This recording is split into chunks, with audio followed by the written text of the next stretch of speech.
Downs was having a relationship with a married man, a fellow colleague at the US Post Office where she worked. Diane Downs said she was in love with this man. This was the man she wanted to be with. She thought that by eliminating the children, that would be the last hurdle she would have to jump over to be able to be with this man forever. Downs had decided that he was the most important person in her life, bar none. Here we've got a mother who relentlessly pursued her own wants and desires and really didn't care about her children. I suspect she's a classic example of a narcissistic killer. The only thing she thinks about is herself. Her children exist in the world for her. She doesn't exist in the world for her children. And her life history suggests that is true. This was a way to change her life. This was a way to get a new boyfriend, the boyfriend she wanted. And that meant so much to her that it was more important to her than the life of her children. This killer's story begins over 60 years ago. Diane Downs was born on August the 7th, 1955, in Phoenix, Arizona. You know, there's little to indicate that there was anything especially abnormal about her family life. Her father was a postal worker and her mum was a stay-at-home mother. Her father was quite the disciplinarian. He had some quite strict rules. He would often give lectures to his children about how to behave, but it was very much a stereotypical American nuclear family. As a teenager, Diane met Stephen Downs while in high school, and they became a couple. When she was 17, Diane enrolled in Bible college in Orange, California. But soon problems began to brew. Diane had gone to Bible college, but that hadn't lasted very long. She was only there for 2 semesters, and she was kicked out of college because of, quote, her promiscuous behavior. And that's a theme that we see throughout her life. After her expulsion, Diane returned to her parents' home in Arizona and married Stephen Downs. They got married when she was 18. Now, she was very quick to want to start a family, and they soon had their child. Their first daughter, Christy, was born in October 1974. Just over a year later, Diane had her second child, a girl she named Cheryl. Diane and her husband had 2 children together, and after this, her husband decides that's it, enough, our family's complete, and he goes and has a vasectomy. But Diane is absolutely adamant she wants another child, so she goes and has a short-term affair with another man and becomes pregnant with her son, Danny.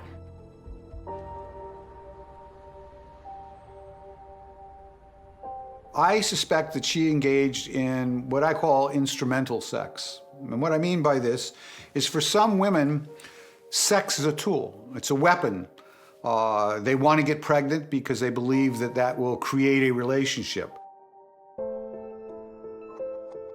Diane seemed to really enjoy the pregnancy stage of motherhood, but when the baby actually arrived, she didn't quite like that so much. There are lots of reports that she left the children alone, she left them unattended. When they got home from school, they were waiting on the porch for hours at a time. In 1980, Diane and her husband Stephen divorced. Soon after, Downs was pregnant again. That's because she'd volunteered to be a surrogate mother. At the time in the United States, there were approximately 100 surrogate mothers in the entire country. Now, those are the estimates at the time. So being a surrogate mom put you in a very rarefied piece of air. You were unique. And she was actually interviewed for a national newspaper in the early 1980s, and she very much seemed to enjoy that experience. So she's got a taste of that limelight, and she will use her role as a woman, her role as a mother, as a way to get people to look at her. The thing that we need to understand about these crimes is that because she's driving down the street with a loaded gun, which means before she stepped into that car, she knew she was going to kill her children. In keeping with her pernicious plan, after leaving the farm, Diane Downs packed the children in the car and drove to a carefully chosen site on Old Mohawk Road.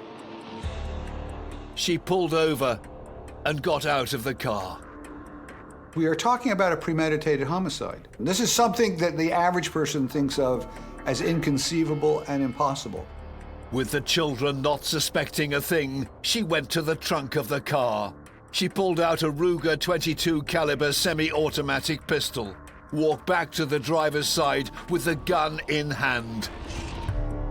When the children first see the gun, they have to be in total disbelief. It has to be inconsistent with all of their experiences.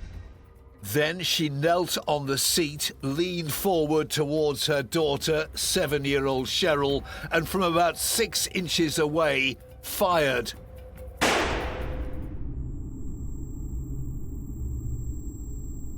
On the case on the night of the attack was forensic expert Jim Pex. One shot was in the back that exited about at the sternum, and that was probably the bullet that was found in the passenger side, inside the vehicle. As Cheryl tried to exit the car, her mother leant out of the passenger side door and fired again. There was another shot in the lower torso here that stayed in her. After the first bullet is fired, the second and third bullets are fired within seconds. But when a gun is fired in a closed space like a car, it is very loud. I mean, it is booming, shocking, on its own is stunning, and for children more so. Next, Downs shot her 3-year-old son in the back. The boy was on the driver's side back seat, had a single wound, gunshot wound to the spine. She then shot her daughter Christy in the chest twice.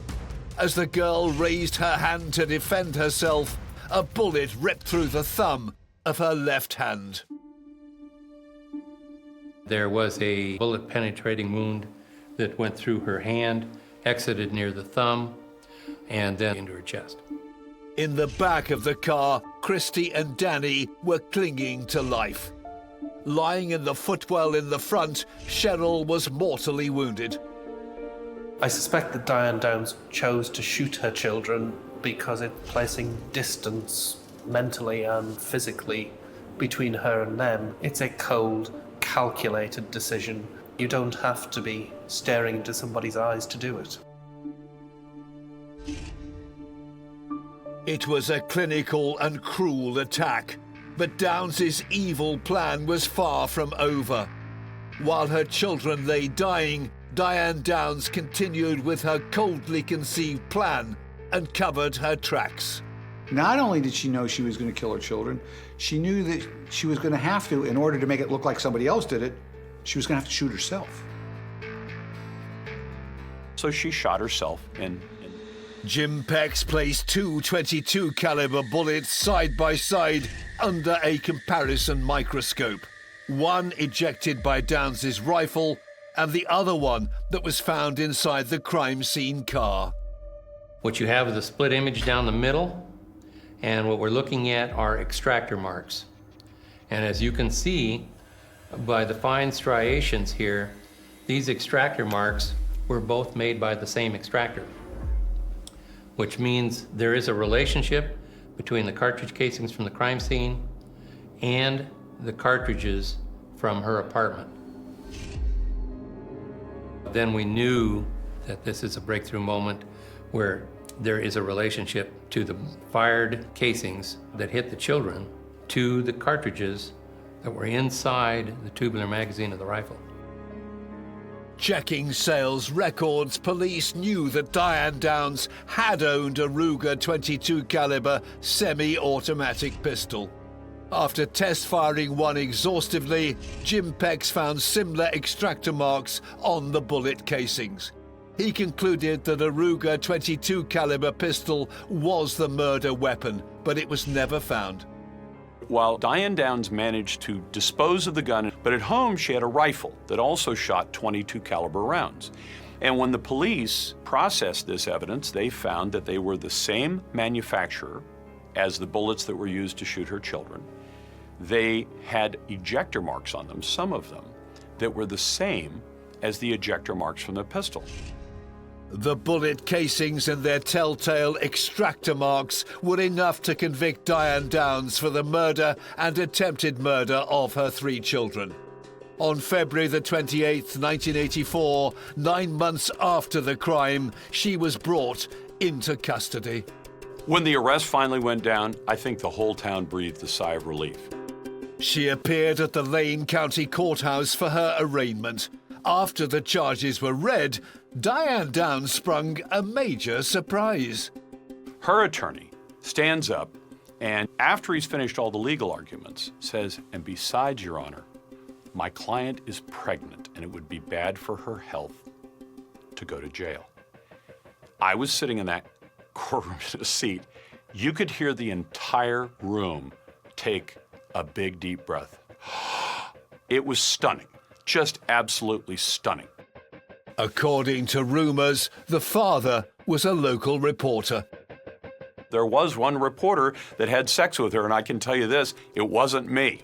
And she became pregnant from that. But she loved the attention that she got. By the time the trial began on May the 8th, 1984, Downs was 8 months pregnant. Obviously, she was pregnant at the time of the trial, and this was something that I think she thought would help her garner quite a bit of sympathy.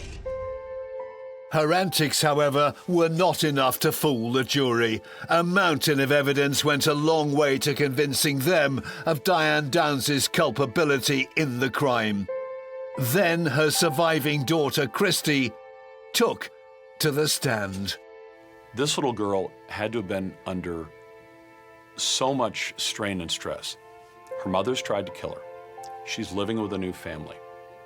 Her sister is dead. Her brother's in a wheelchair for the rest of his life.